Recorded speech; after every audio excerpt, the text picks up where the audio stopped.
What separates the resurrection of Jesus from other resurrection stories in the ancient world, i.e. Horus, Osiris, etc., Egyptian mythology and so forth? Yeah, first of all, you have to know that there are stories like that. I just finished doing over 100 pages research using largely classical scholars who don't claim to be Christians, or I don't know what they are. These aren't like believers who are in church every Sunday and sing praise to God. I mean, I just finished this study, and the best known scholars in this debate, some of them very skeptical, say there are no such accounts in the ancient world. There are no pre-Christian resurrection accounts. And when someone goes, that's crazy. That's crazy. You've got the story of Osiris, one of the ones you mentioned. You've got the story of Osiris from, let's just pick a date, 1000 BC. Okay. But here's the problem. Where does the account say Osiris was raised from the dead? It doesn't. Osiris, he after he dies, he's living again because his wife, Isis, sprinkles holy water on him, or in one of the myths, all the Gospels are like that. Yeah, well, nobody sprinkles holy water on anybody and brings somebody back from the dead. And another story is she turns into a bird. A woman turns into a bird, flaps her wings over him, and he comes back. Okay, but here's what I mean by comes back. He doesn't walk around on the earth. When he revives, he goes directly to the underworld and becomes the god of the underworld. It's not a resurrection. As one very prominent scholar says, who studies this for his whole life, very prominent scholar says, Osiris is not raised. He goes to hell. And the whole idea of going to hell is the exact opposite of going to heaven, which is the Christian gospel. So it's not, yeah, but he was still raised. No. Helmut Kirster is a very, very liberal German. He passed away recently, but Helmut Kirster is a very liberal German New Testament scholar. And Kirster says in his huge introduction to the New Testament, he says, it's good to keep in mind that the texts never say that Osiris was raised from the dead. The texts never teach a resurrection for Osiris.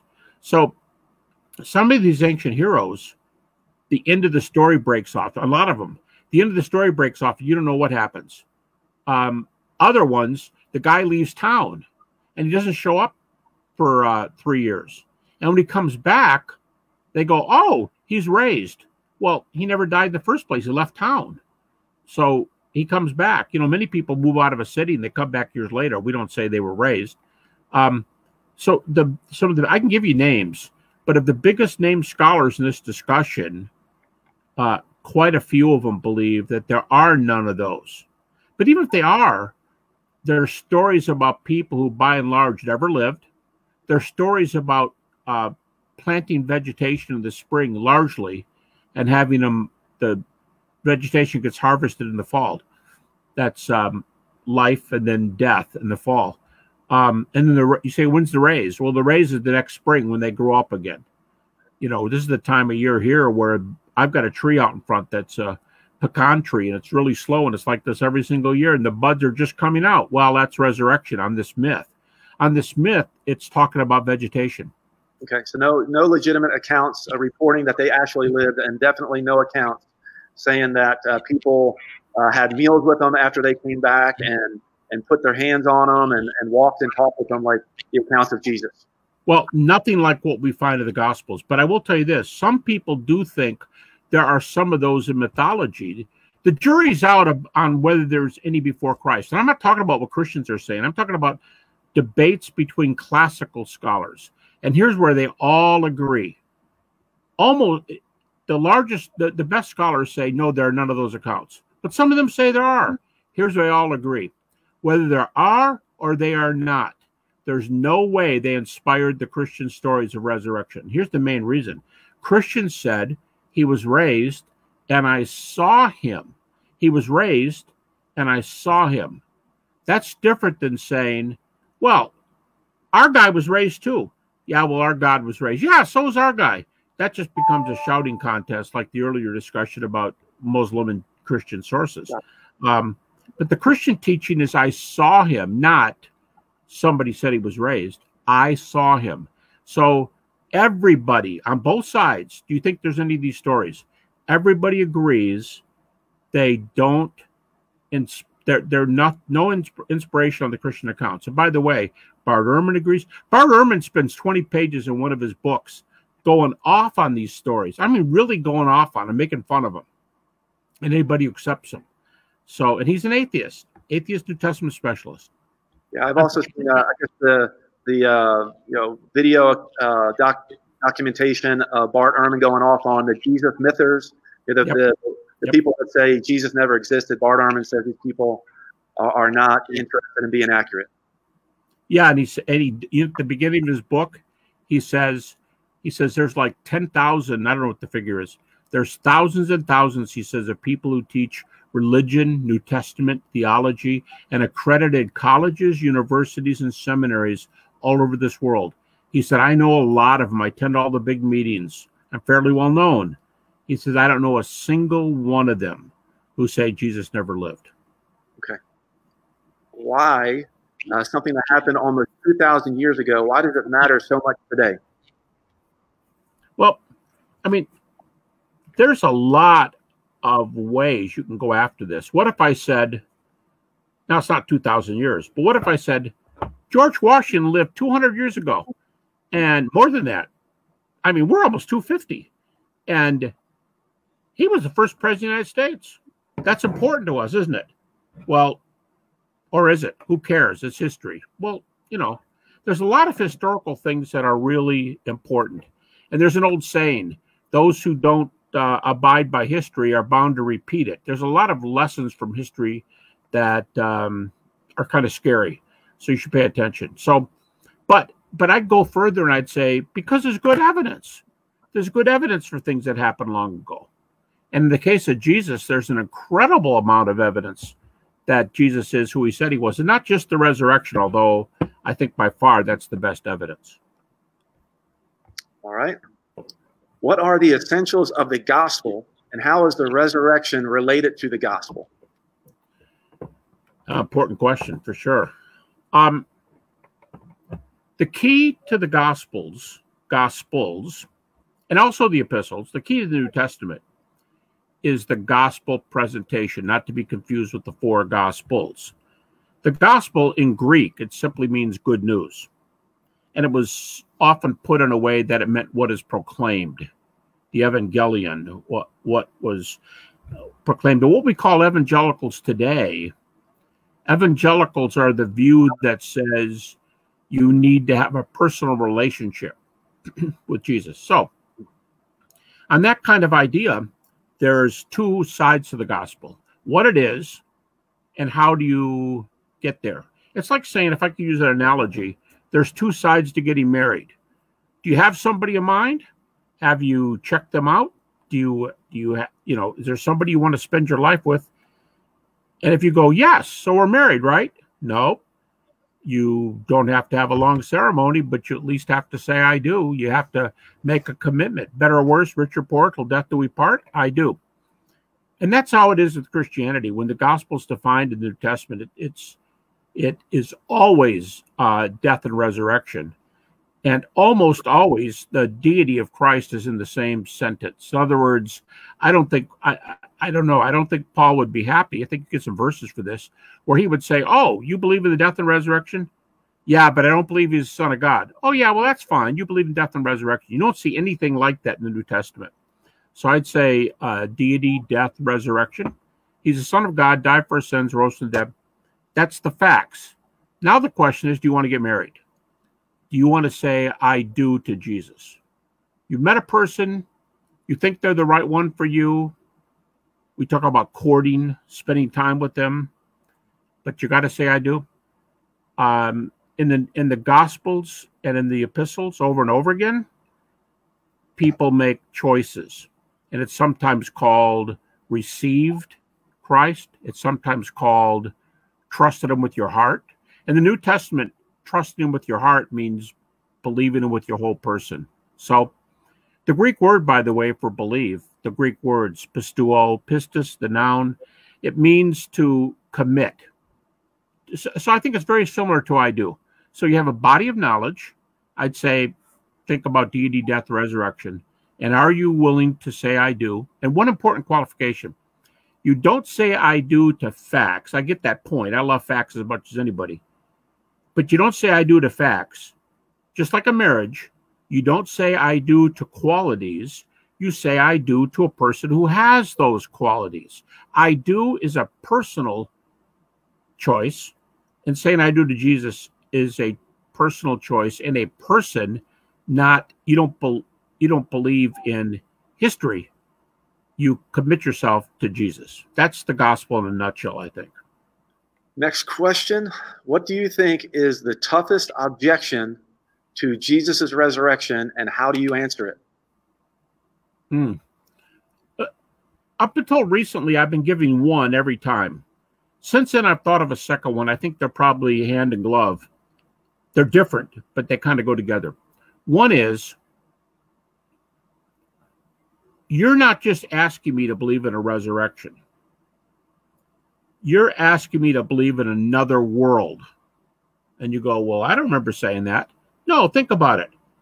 If you're raised in a way where you'll never die again, and this earth is for people who die and get buried, I guess theoretically you could live here forever and ever and ever on the earth if it's not destroyed, but isn't there a place more conducive to an afterlife? And we'd say, well, yeah, there's the intermediate state, and Christians usually believe there's a heaven, or some Christians express what others call heaven is a remade earth. But it's a different place. And so one objection is you need another world. And since there's not another world, since we don't know there's a Middle Earth, we don't know there's an Narnia, or secular example, we don't know there's an Oz, you got to do two things. You have to have a resurrection, you have to have another world. Now, as far as you get there, any good argument for God's existence, not a lot of people deny it no matter what, but any good argument for God's existence would automatically, I mean, with very few exceptions, an argument for God is going to give you another world. So if there's a God and he chooses to do something, are you going to keep him from raising Jesus? Okay, that's one. But I prefer to use near-death experiences as my example, because near-death experiences are very evidential. There are hundreds, over 300 evidential cases, and some of them are very impressive. And just to skip right to the chase here, if near-death experiences where people report data that are verified without measurable heart or brain, and often at the same time, no heart or brain in the same person, activity, but they report something that can be verified in the real world, the world we walk in. All right. If there's an afterlife, because according to the machines, your heart and brain are not working. And you're talking about people having, people seeing things, not just hearing things, correct? Like, oh, seeing, hearing, you know, 5 senses. There are many of these things with more than one sense. And but the important thing is that they can be verified. The things they report can be verified. Now, I'm just making this up, right? But what if people call 911 and you're laying on the floor and there's no room, there's no windows in the room you're in, but you're up, you say I was up above my body and I saw everybody pounding on my chest or working on me. And I looked out in the street because you're right near the edge of the wall, and you looked out in the street because you were up above your body and you saw a car accident. Now, again, this isn't a real example, but let's say you go, stupid driver, the guy that drove the green car went right through the stop sign and he hit something he shouldn't have. And then you go back and get a police report, and the accident happened after you were out, because now we have a 911 call, and they know when they called and when you came back, but the accident already happened. In other words, you can compare these things and get some evidence.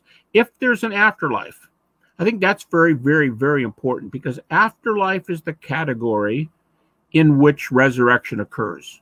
Resurrection is, first and foremost, a certain species of afterlife. And if there is an afterlife, man, you got a whopper of a head start talking about another world. Now, if you have evidence for the resurrection, we're starting to get there. But the other objection I can say faster, the other one that I'm starting to get more and more lately, it's hard for people to grasp this. It's not a hard concept, but they keep making the mistake, and that's this. You'll say, well, I'm going to use an argument tonight where I will use facts the critics allow. I'll use their facts. The Bible I'm using is the critics' Bible. We don't have to prove inspiration or reliability. Yeah, I believe that stuff, but we don't have to prove it to get a resurrection. We can use the skeptics' Bible and get it. And then they'll go, okay, give me an example. And you go, well, let's talk about 1 Corinthians 15. They go, up there you go. You're using the Bible. That point doesn't come across very well. I'm saying, yes, I'm using 1 Corinthians 15 because there is not an accredited critical scholar. I mean, somebody in an approved field with a terminal degree, usually a professor of Bible, theology, history, classics, philosophy. There is somebody who studies that area. Those people are not going to tell you they're not going to say you can't open the Bible up, because they're going to tell you, Bart Ehrman, atheist New Testament scholar, he'll quote more verses than Christians will. And he even says, do I quote verses because it's the New Testament, it's inspired? He goes, no, I quote the verses because they're well evidenced. Okay. So the second objection is you're using the Bible, it's a prejudiced source. Well, go tell Bart Ehrman that, the atheist New Testament scholar. And if he uses them, I'll use the same ones he's using. I'm satisfied to use his verses. So critics. He uses them on historical grounds? Sorry? He uses the Bible on historical grounds. Right. I often use the illustration. A spider doesn't get caught in its own web because however you explain it, it seems the spider knows what strands to run on and what strands not to run on. And you might see a spider in a web, I guess, if another spider went after him. But the spider who built the web, he doesn't end up caught in the web.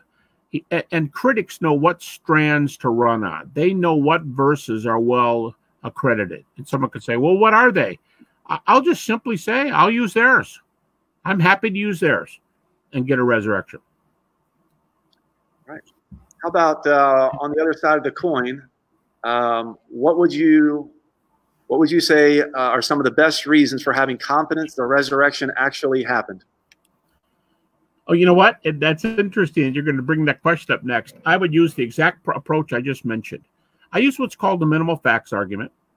That's the most common name I use, but you could call it the lowest common denominator argument. I will use the data that an atheist New Testament scholar like Bart Ehrman is pleased to use. And I can name other atheist New Testament scholars, skeptics, Jewish New Testament scholars who are Jewish non-Christians. I'll use their data.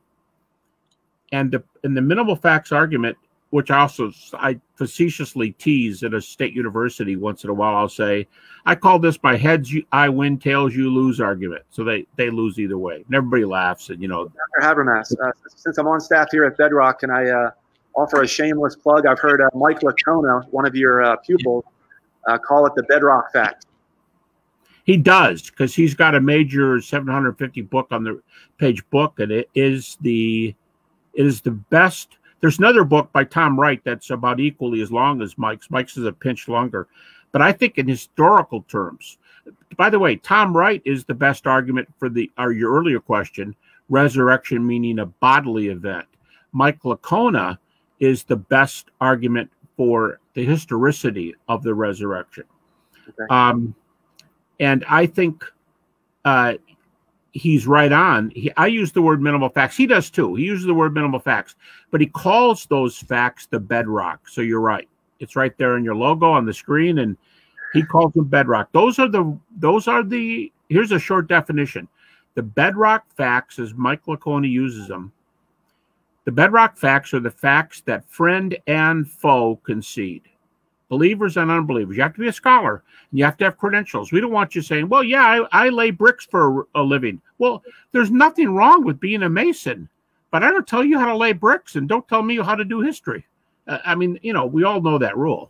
All right, so I think I know where you're heading. So the best reasons supporting the resurrection, I believe you're going to be talking about, again, atheists, agnostic, critical scholars, just people that are specialists in the field. These are facts that all these folks agree upon. That's correct. That's a good way to say it. And again, I will give examples. Who agrees to that stuff? Or somebody, a real critic might say, who agrees to that garbage? Those facts. Well, an atheist New Testament scholar like a Bart Ehrman or a Gerhard Ludemann, German New Testament scholar.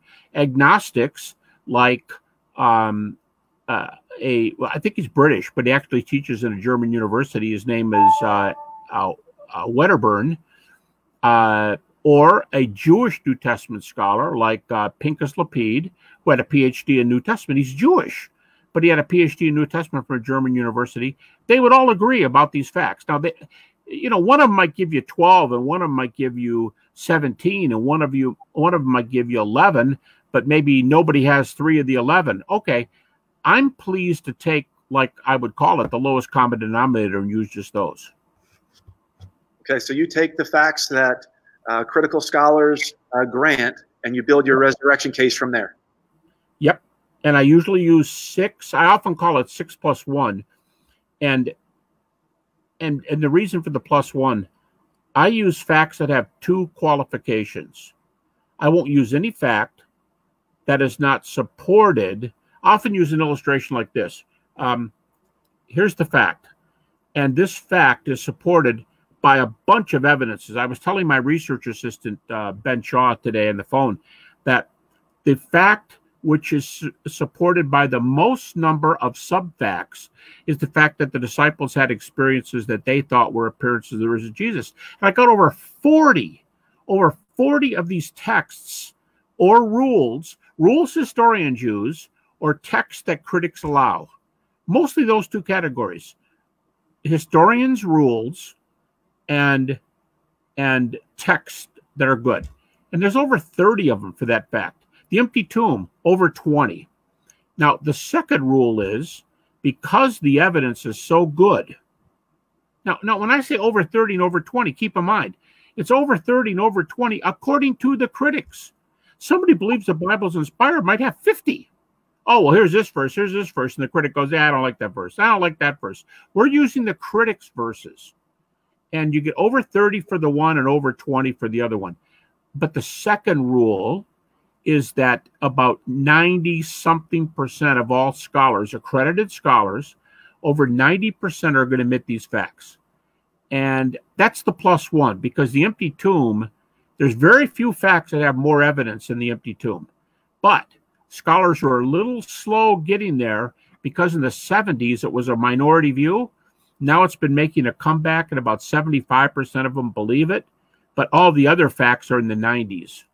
So the empty tomb is plus 1 that has excellent evidence, not quite as unanimous acceptance by critics. But the other 6, you're almost not going to find any critic, no matter how much they disagree.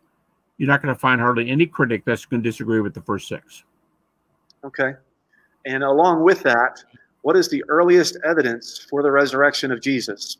Is the resurrection account a late legend? Yeah, not a prayer. I mean, no chance. The earliest gospel is almost always said to be Mark. Mark is about, real easy dates here. The crucifixion is usually put at 30 AD. Mark is usually put at 70. That's plus 40. Now, before you say anything, wait, let me finish the picture. Matthew's about 10 years later, maybe 15, which makes him 50 or 55. Luke is about the same, 50 or 55 years later. And John is the latest of all, still in the 1st century, usually dated about 95 AD. And 95 subtract 30, that's the date for the crucifixion, is plus 65. And a lot of critics who aren't scholars, as a general rule, love to say, 65 years, that's horrendous. Okay, well, you're telling me what you don't know about ancient history. You're showing off, that you haven't studied ancient history. First of all, why use John at plus 65 when you can use Mark at plus 40? That's one. But here's a better comeback. What do we have in the ancient world? Do you think all facts in the ancient world are arrived at like within a month? I mean, the one I like to use because critics use this example is Alexander the Great. Yeah, I'm not talking about a half a sentence in a rock. I'm not talking about a long live Alexander somewhere. I'm talking about a story about him. Who is this man? I mean, long live Alexander. Who's Alexander? Is he an Egyptian? No, he's Greek. How do we know that? Well, you want to have a little story here. Well, the earliest story, call it a gospel if you want, earliest good news about Alexander was written almost 300 years after he died. You can take other religious figures, any religious figure. There's really nobody compares to the early sources for the New Testament. Now, the earliest of the early, Mark is early at plus 40, but there's a category that's, well, there's two categories that are pre-Mark, at least. First of all, I'll stick with the gospel since we're already there. Almost every critic believes, no matter how liberal, no matter how what, almost every critic believes that each of the gospels had sources behind them. They use sources to put the text together. So Q and M? Matthew, pardon me? Q and M? Yeah, M is a source that they just call it M. M is a source Matthew used that none of the other gospels, as far as we know, used. Q is another source that Matthew and Luke use, but Mark doesn't and John doesn't. L is a source that Luke used. Now, the first four verses of Luke specifically says, I checked other people, and he says eyewitnesses. I checked other people. Plus, he was a companion of Paul. But here's some of the examples. Mark is believed to have a passion narrative, a pre-passion narrative. It is often dated at the latest 37 AD. Now, we can get there. We can show you why. These are critics, and they think this source Mark used is by 37 AD. That's a plus 7 years. Okay. Luke says he interviewed in Luke 1:1-4. He says I interviewed other sources, and he was a companion of Paul. John is believed to have used a source called the miracle source. Well, how do you know that? Because when John's recounting the miracles, he says about the turning the water to wine, he says, now, he numbers the miracles. This is miracle number 2. This is miracle number 3. John numbers them. And so to number them like that, he could be saying this is 2, this is 3. But critics think he was actually using a source where he could have gotten these numbers. So there are sources behind the Gospels, and the worst it gets is Mark at plus 40. Alexander, almost plus 300. Oh, by the way, the best sources for Alexander are about 4.25 to 450 years later. Almost half a millennium are the best sources for Alexander. So, and someone goes, yeah, well, I'm not basing my life on Alexander. Besides, it's a history book. You're asking me to believe religious propaganda, really? Well, Plutarch's Alexander, which is probably the best known, Plutarch's Alexander starts like this. It's commonly believed that Alexander was the son of a god and his mother was a virgin. You go, whoa, virgin. Do we have virgin born before Christianity? Well, Plutarch, that book, it was actually written almost 100 years after. Well, Jesus was alive. The book was almost 100 years later from when Jesus lived. Plutarch was written almost 100 years later, about 85 years later than when Jesus lived and died. So the other sources aren't very good. That's one. But here's the other response. In the New Testament, there are dozens of short little passages. Let's call them creeds. They're often called creeds or traditions or creedal traditions. Use both words. Yeah. And the New Testament writers report teachings that have been spread around since the earliest church. And critics believe, Bart Ehrman, the atheist New Testament scholar, Bart Ehrman believes we have a number of these creeds from within his dating 1 to 2 years of the cross. So let's just work it backwards. John, not bad at plus 65. In the ancient world, that's good. Matthew and Luke, plus 55. Not bad in the ancient world. Mark, plus 40. Not bad in the ancient world. Each of those have sources before them. Oh, when are they? I don't know. Maybe John's source is 70. Maybe Mark's source is 50. And critics say that. But what about these early creeds? plus 1 to 2 years. What? We have sources from plus 1 to 2? Yeah. What are you, Baptist? What are you, some fundamentalist? No, I'm quoting Bart Ehrman. I'm quoting Garrett Ludeman, atheist New Testament scholars who don't believe in a resurrection. Atheist New Testament scholars. Why are they saying it? Because they say the evidence is really good. And they'll even tell you what the evidence is. And of these creeds, how much of the gospel is in them? It's all there. It's all there. Yeah, these are, I mean, one of them is the one I already cited. Paul said, I gave you what I was given. I call that a first century footnote. Paul says, I gave you what I was given. Paul's basically saying, this isn't mine. I got it from somebody else. If you did that today, you might be blamed with plagiarism. Let's just say I got it from John Smith in a book he wrote in 1997. That's how you make a footnote. But Paul did it their way. I delivered it to you as a first importance, he says. This is the very most important thing you can believe. I gave you the most important thing that I got from somebody else. And it's that 1 Corinthians, you can look it up, 1 Corinthians 15. I could cite the beginning of it, but he said, this is the gospel that I preached to you, that if you believe it, you're saved. And here's how it goes. Christ died for our sins, according to the scriptures, was buried, rose again, and appeared to James. I'm sorry, rose again and appeared to Peter and the 12 disciples. That's how it starts.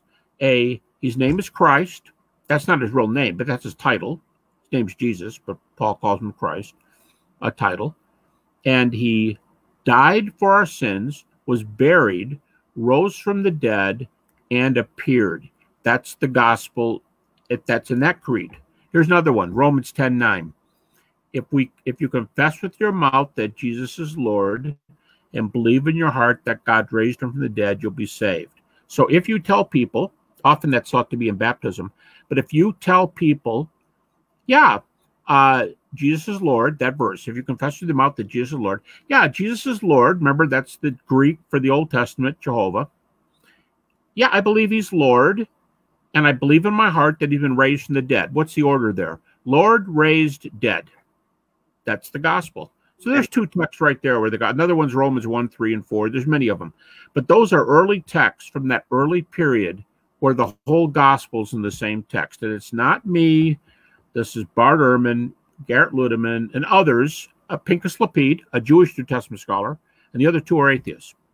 Okay, so both verses that you referenced, or both scripture that you referenced, the one in 1 Corinthians 15 and the Romans 10:9, they're dated by critical scholars within 5 years of the crucifixion and the resurrection. Actually, 5 years would be a little late. Bart Ehrman says that these earliest creeds were probably in existence while Paul was on the way to Damascus and believed he met the risen Jesus. In other words, when Paul was still trying to catch and persecute Christians, these creeds were already in existence, coming from Jerusalem, and Bart Ehrman says maybe from the apostles themselves. But Paul was an unbeliever, so it didn't come from him, but he probably knew him. That's Bart Ehrman. All right, so just to summarize a bit, if people, skeptics on the internet are making a lot of claims, or making a claim that the resurrection account was late and it's one of legend, the creeds in 1 Corinthians and in Romans 10:9 blow that out of the water. Yeah, when you think about how early it is, and you know what? Now let's get it. Here's a tough objection. You were back to what about objections earlier. Here's an armchair critic who's not really a scholar, but here's an armchair critic. All you're telling me is, even if you're right, you got a bunch of these little stories told by whom? Christians. Okay. And when did they say this? After Jesus was raised. Who they believe Jesus was? The Son of God and Lord. So this is their dogma, right? Yes. We can call this propaganda, right? Well, if you want to be, if you want to be kind, if you want to say propaganda like this is what the early church believed, you go, oh, all it is an ancient story. All it is an ancient story. I'd say, okay, now you got to ask the next question. Where do they come from? If you already admit we know what they are and where they are, and you already admit they're really, really early, where do they come from? And Paul tells us, the skeptic Paul, after he became a Christian, when's that? Well, now Mark's plus 40, but when does Paul become a Christian? Almost always dated at 2 to 3 years after the cross, 32 or 33 after the cross. These creeds were already in existence while Paul was walking to Damascus.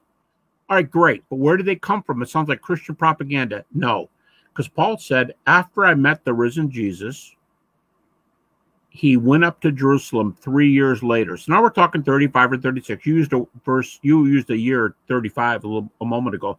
That's the later date. I mean, how do you like that? 5 years is a late date. But Paul went to Jerusalem. He spent 15 days with Peter and James, the brother of Jesus, who, by the way, we have first century martyrdom sources for all three of them.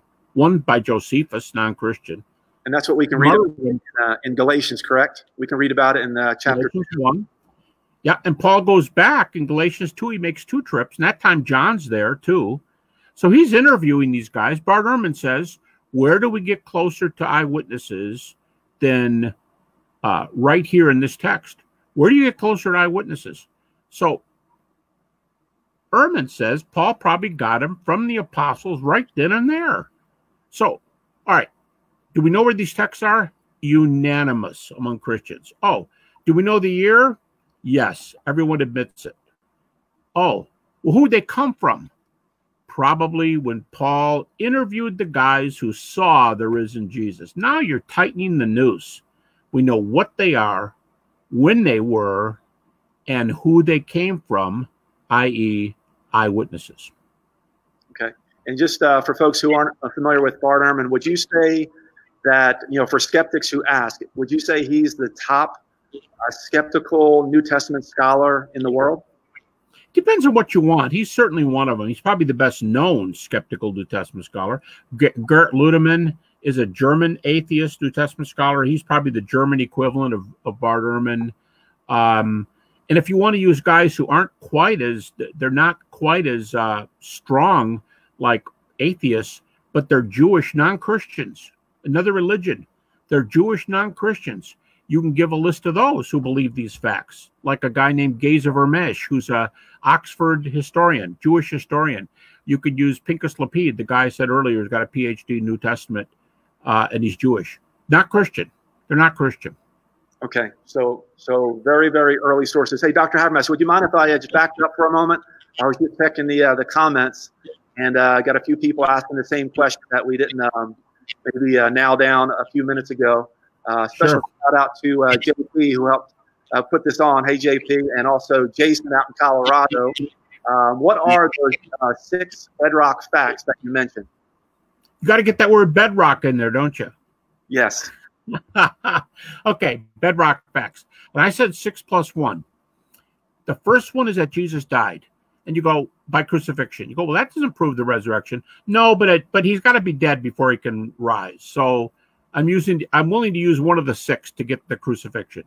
And by the way, virtually no critical scholar questions death by crucifixion. John Dominic Crossan, who's one of the most skeptical guys in the world, co-founder of the Jesus Seminar, John Dominic Crossan said he takes it utterly for granted that Jesus died by crucifixion. And he and Marcus Borg, another co-founder of the Jesus Seminar, they're very skeptical. And they both say that the fact that Jesus died on the cross is maybe the best established fact in the ancient world. So, all right, he died on the cross. Here's the Can I just hit pause there? I got a Muslim friend who I talked to about this, and he's quick to say that the crucifixion is something that critical scholars unanimously accept, but Islamic scholars do not accept it because Scripture was corrupted and so forth. What would you say about that? Well, I'd like to say a lot. Here's one thing I'd say. I'm not a Muslim scholar, so I'm not going to tell a Muslim how to read Arabic and what the Quran says. Muslim scholars do not know, I'm assuming, don't know Greek. And I don't mean, I know a few words. I mean, sight read Greek and know what these words mean. And they don't have PhDs in New Testament. So it's sort of like, I won't tell you what you believe and you don't tell us what we believe. I mean, you're not in our area. Here's the biggest problem. I'm not criticizing the Quran. I'm just giving a report. Muslims say the Quran is written about 630 AD. About that. Right. Jesus died in 30 AD. Subtract 30 from 630, and the difference for anybody who does math doesn't make a difference what religion you are. Just subtract 30 from 630. 600 years later. Now, I'm trying to be kind here, but if the Muslim says, yeah, but it's the word of God. Well, Christians can say that about the New Testament too. So here's how this discussion goes. The Muslim. Yeah, but you're using a false book. Christian. No, you're using a false book. Muslim. Well, my true book says Jesus didn't die. Christian. My true book says he did. Well, and I won't say who's saying each of these, but one of them goes, well, you're going to hell. And the other one goes, yeah, well, where do you think you're going, buddy? So what I mean is it boils down to a name-calling contest. Right. And if you're not careful, they're both saying, that's what my book says, to which my response is, that's wonderful. But I'm using what critics say. And 600, here's my main point, 600 years after the fact is too late to call that a historical report. You go, what's an historical report? Because it's really close to Muhammad. You're missing my point. It's 600 years after Jesus lived. It's too late to say what happened to Jesus is your way. You can talk about Muhammad if you want to. And actually, I'll say something nice. The Quran is actually one of the closer attested sources in years. So I'm not trying to put the Quran down. I'm just saying, when was your book? Oh, about 630. When was Jesus died? Oh, about 600 years earlier. How can you tell me 600 years later you know what's happening? If you're going to write a book about George Washington that's 600 years after the fact, we've got about, 350 more years to go before we can even write that book? We wouldn't call that history. So it's not the historical method. Unless you just want to say, well, the Quran's the word of God. Of course, the Christian's going to say, well, the New Testament's the word of God. No, but the Quran's really the word of God. The Christian, oh yeah, well, the New Testament's really the word of God. The difference is I'm using the facts that Jewish PhDs in New Testament use, and I'm using the facts which atheists who don't believe in the resurrection will still grant you. My method is not to get in an argument about whose text is more inspired. Are you aware of any non-Islamic scholar who does not believe the crucifixion took place? Well, okay. I've done a head count of every major text just about since 1975 from guys who could be considered scholars in the field, terminal degree in a relevant field, classics, history, philosophy, theology. And, a number of Jewish scholars have PhDs in New Testament. So you can do it and not be a Christian. Or you can be an atheist and not be a Christian. Yes, of everybody I know, there's, as Bart Ehrman says, probably maybe 10,000 of those guys in the world. I have probably, there might be 5 to 10 out of 10,000. 5 to 10 out of 10,000 would say the crucifixion did not happen. Or at least they might raise questions and just leave it as a question mark. Okay. In other words, they'd be agnostic. Yeah, almost nobody when you're counting. I mean, okay, can you find anybody in the world who's got scholarly scientific credentials and they believe the Earth's flat? You go, yeah, he's a dummy. I didn't ask you that. I said, does he have a PhD in some area of science? Yeah. So he believes the Earth's flat? Actually, I got a close friend who's got a PhD in one of the sciences who believes the Earth's flat. Okay. So now should we all go out and believe it? Heck no, he's an idiot. You know how those discussions would go. Okay, so maybe you got 5. Okay. 8. There's not many. All right. So not to get too bogged down on the crucifixion. So minimal facts. Number 1 out of 6 I can mention, the crucifixion. Yeah, number 2 Jesus died on the cross. Number 2 is the most important. The disciples, I'm wording it very carefully. The disciples had experiences that they believed were the words of the risen Jesus. The disciples had experiences that they believed were words of the risen Jesus. Sorry. The disciples had experiences that they believed were appearances of the risen Jesus. They believed it. And there's over 30 different evidential arguments for they thought they saw the risen Jesus. Now, skeptics just going to go, that's right, you're right. They thought they saw the risen Jesus. But what you're going to have to do is come back with alternative views. Well, what do you think happened? And they're going to be like Swiss cheese. Okay, third one. We've already done it. It was reported very, very early. James D.G. Dunn, who's as influential as any New Testament scholar today, Dunn says that 1 Corinthians 15 creed probably dates from the same year, or at least could date from the exact same year Jesus was crucified. Same year. Early. And Bart Ehrman says all those creeds were probably in existence before Paul went to Damascus. At least could have been.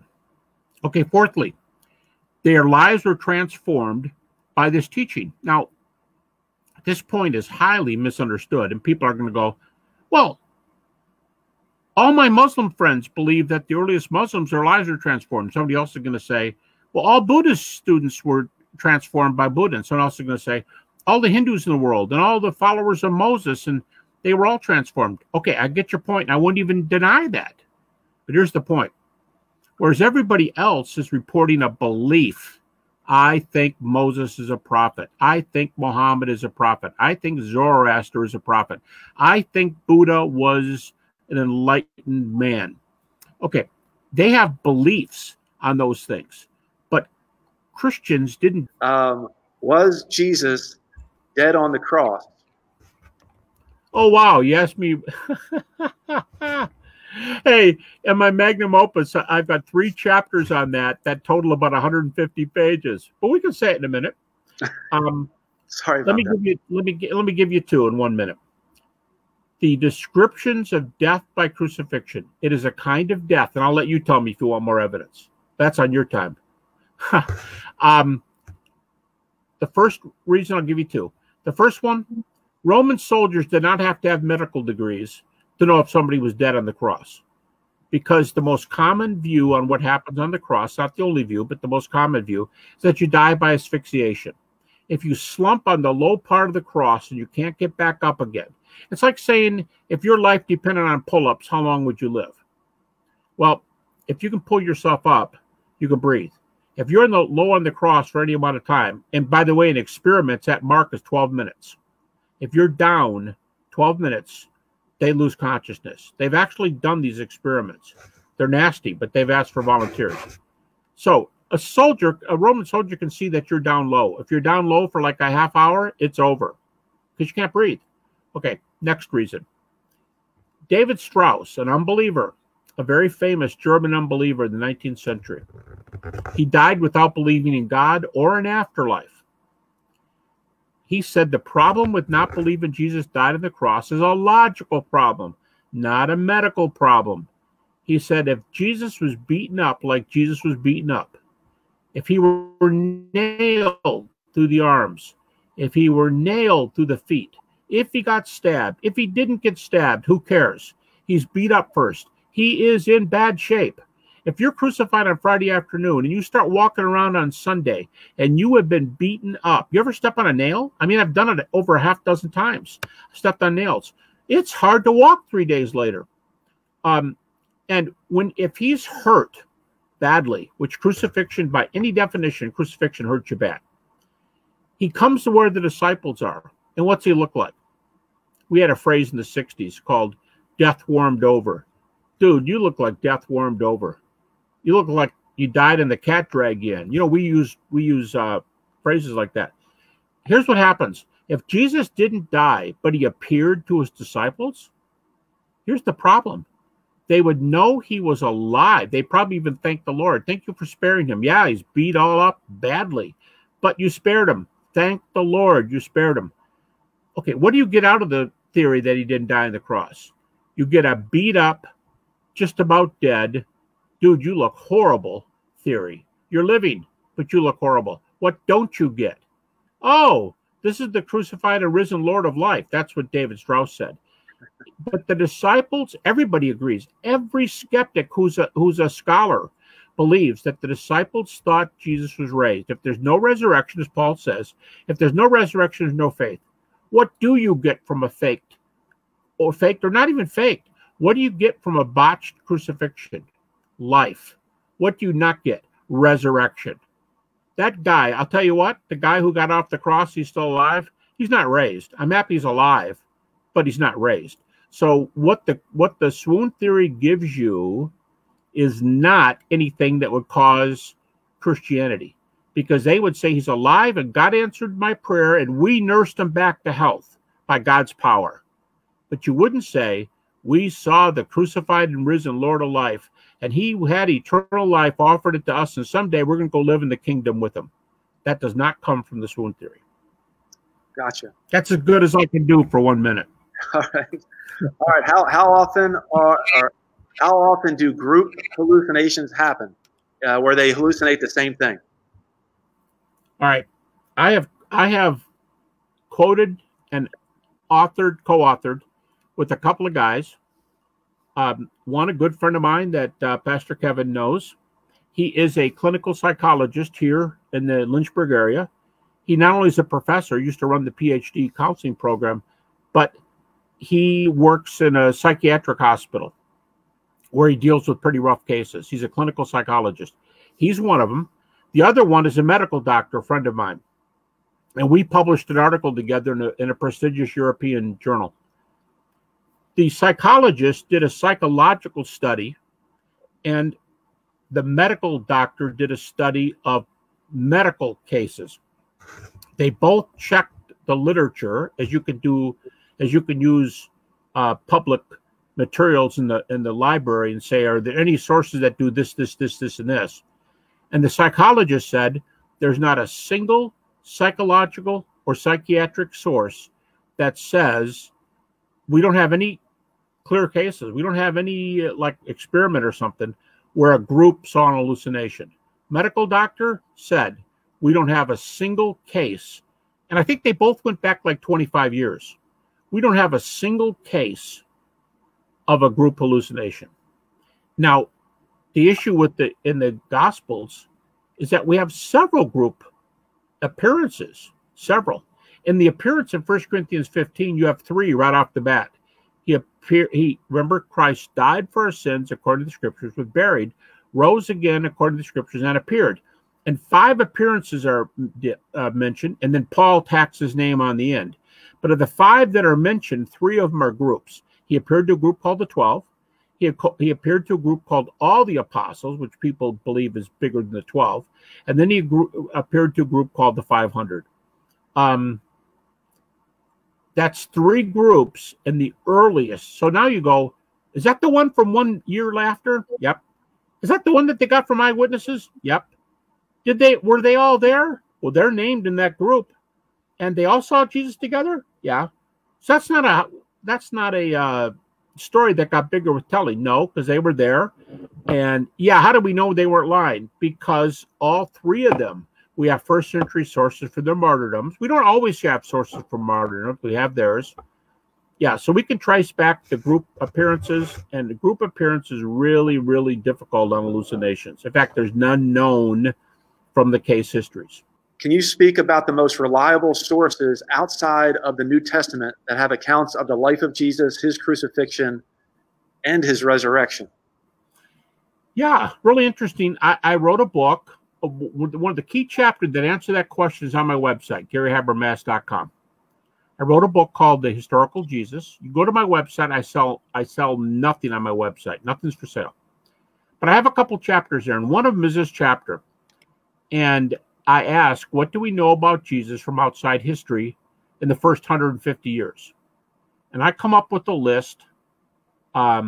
I think it's 50-something facts from secular sources alone and 129 facts from Christian and secular sources within that amount of time. But it's 50-something, and not open the New Testament, not open a Christian source, just use secular sources, and you get over 50 incidents in Jesus' life and in the very earliest church, what they believed about Jesus. Now, as far as resurrection, here's a couple intriguing things.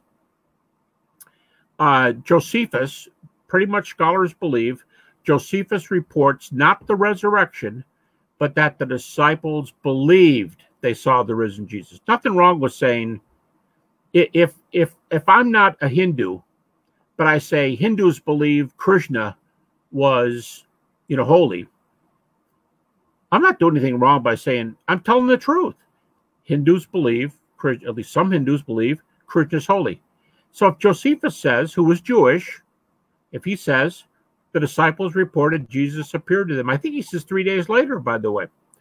But if he reports that the disciples thought they saw him, there's a non-Christian source. Here's another one for you. Kevin, I know you have some interest in this topic. What about the Shroud of Turin? Yeah, that question was coming up from Amanda in Pennsylvania. Oh, yeah, can you speak to that? Yeah, I mean, hey, the biggest news on the Shroud is that going back to, I wrote 2 co-authored books on the Shroud, and my co-author, Ken Stevenson, was a member of the Shroud team that did the famous investigation in 1978. And he went over to Turin. They took thousands of photographs, did thousands of tests, and a lot of really interesting things turned out. Barry Schwartz, by the way, who's probably the best known Shroud guy today, he's got the fantastic website, shroud.com. Easy to remember, shroud.com. Barry is Jewish. I don't know what kind of Jewish, but he's Jewish. And his dad, I remember him saying, is an Orthodox Jew. Was an Orthodox Jew. What's Barry's view? Barry's view is that the Shroud wrapped a man who was crucified named Jesus Christ. The image was not faked. There's no paint, dye, powder, or foreign substance on the Shroud that can account for the image. That was the conclusion of the Shroud team from 78. It's not faked. It is Jesus. This is Barry Schwartz. It is Jesus. It's not faked. I don't know how the image got there. The most prominent view is that the image on the cloth is radiation. And one of the earliest books, I'm looking at it up there. What the earliest book said, the Shroud image could be a photograph of the resurrection of Jesus. What do you mean? A radiograph, an X-ray is a photograph? Well, if you're playing baseball and you break your leg, you said, I went to the hospital, had to get a photograph of my leg. I mean, you mean X-ray as in a photograph. And it's a photograph of your bones, not necessarily of your birthmark. But it's a photograph. The most common view is that the person buried, there are hundreds of shrouds in existence, but none of them have, a lot of them have decomposition, a lot of them have blood. None of them have body images where you have an outline of a body. The man in the shroud is crucified, and all the data was plus. Now, Barry has told me, he said, well, Gary, I'm going to tell you, it could be the resurrection. I hope it's not. I hope they come up with another view because I'm Jewish. But they might. They might come up with an X-ray, and that's the final view. Could be. All right, that's him. But that's an extra biblical source. So what I was going to say was, until recently, about the only major negative argument was the carbon-14 that was done in 1988, and they dated it to the Middle Ages. Well, just recently, matter of fact, last October, less than, what is that, 6 months ago, about 6 months ago, the carbon-14 was exploded. Now, they didn't do a new carbon-14 test. All they did was explode the one they got in 88. And what they did was, the Freedom of Information Act, they applied a team of four scholars. Two of them, I think, were PhDs in statistics. Freedom of Information, they got all the dates in the three labs, Oxford, Arizona, and in Switzerland. And they saw all these dates, and the dates were all over the place. They were very widely divergent. And the conclusion from the statisticians is, hey, look, you got a problem here. We don't know what the date on the shroud is, but it's not the date y'all came up with, because you can't just take a bunch of divergent dates and average them. You can't do that. When you get this widely divergent data, you got to start over again. So the only major negative argument has now been exploded, not to say what it is, but to say what it isn't. And by the way, there was an 82. There was another test that didn't get much press way back in the day, as they say, and the shroud came up. I've heard different dates for it, but the shroud came up to somewhere between 30 and 100-ish AD with a normal plus or minus 100 or plus or minus 50 or whatever it is. So that doesn't prove anything, but the shroud I would think the shroud is probably the best extra biblical data. If it's Jesus, which Barry Schwartz believes it is, what you'd have there is death, burial, maybe a resurrection on that cloth. So I've heard you say this before about the shroud. To your knowledge, there's no technology even today that could reproduce the image that's on the shroud. That's correct. You can lock people in the room with any scientific thing they want. You could make an image that looks to the naked eye. Many have tried. You can make an image which to the naked eye looks like, oh, how much does that look like the shroud? Well, it's kind of right like it. But they do a chemical test on it, not the shroud. They do a physical test on it, not the shroud. Looks like the shroud, but has totally different characteristics. So every time someone's tried to fake it and they had enough guts to apply it, send it into the scientists, it's been disproven. Because they know what the chemistry and the physics of the shroud are, because they took thousands of non-destructive tests on the shroud itself. These guys handled it for days and took ultraviolet, infrared, about anything you can do on the shroud except destroy it. They can't reproduce it. Okay. Can't reproduce it. Well, hey, thanks again, Dr. Habermas. No problem. Appreciate all your help and all that you do. Thank you, man. Bye-bye. All right, bye.